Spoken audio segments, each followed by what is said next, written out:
अयोध्या प्राण प्रतिष्ठा महोत्सव के मद्देनजर वडोदरा के न्याय मंदिर पर रंगोली प्रदर्शन आयोजित करवाया गया है, जिसे देखने के लिए सांसद रंजनबेन भट्ट, गुजरात विधानसभा के मुख्य दंडक बालकृष्ण शुक्ल, मेयर पिंकीबेन सोनी, स्थायी समिति के अध्यक्ष डॉक्टर शीतल मिस्त्री, शहर भाजपा अध्यक्ष डॉक्टर विजय शाह समेत के कई अग्रणी पहुंचे थे। दरअसल न्याय मंदिर पर आयोजित हुए इस रंगोली प्रदर्शन के तहत राम भगवान से जुड़ी हुई विभिन्न तरह की रंगोलियां तैयार करवाई गई है। आखा देश दुनिया में જ્યારે ભગવાન શ્રી રામચંદ્રજીના નિજધામમાં બિરાજવાના આ અદ્ભુત કાર્યક્રમને મનાવવા માટેના અલગ અલગ કાર્યક્રમો હાથ ધરેલ છે, ત્યારે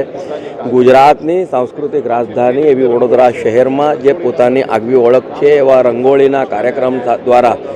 રંગોળી દ્વારા ભગવાન રામચંદ્રના અનેકવિધ રૂપોને જ્યારે પ્રદર્શિત કરવામાં આવ્યા છે, રાજેન્દ્રભાઈ દિંડોરકર અને તેઓના ટીમ દ્વારા જ્યારે આ પ્રકારના કાર્યક્રમનું હાથ ધરેલ, ત્યારે આપના માધ્યમથી તમામ વડોદરાવાસીઓને ખૂબ અભિનંદન પાઠવું છું અને સાથે એમને વિનંતી કરું છું કે આપણે બધા જ આ રંગોળી પ્રદર્શન નિહાળીએ, જેથી કરીને વડોદરાની જે એક કલા છે, જે એક સાંસ્કૃતિક વારસો છે, તેને આપણે બધા એમાં સહભાગી થઈએ। अब खबरों से लगातार अपडेट रहना हुआ आसान। BRG न्यूज आपके मोबाइल स्क्रीन पर आज ही BRG न्यूज की mobile app Google play store और ऐप स्टोर से डाउनलोड करें और खबरों से लगातार जुड़े रहें।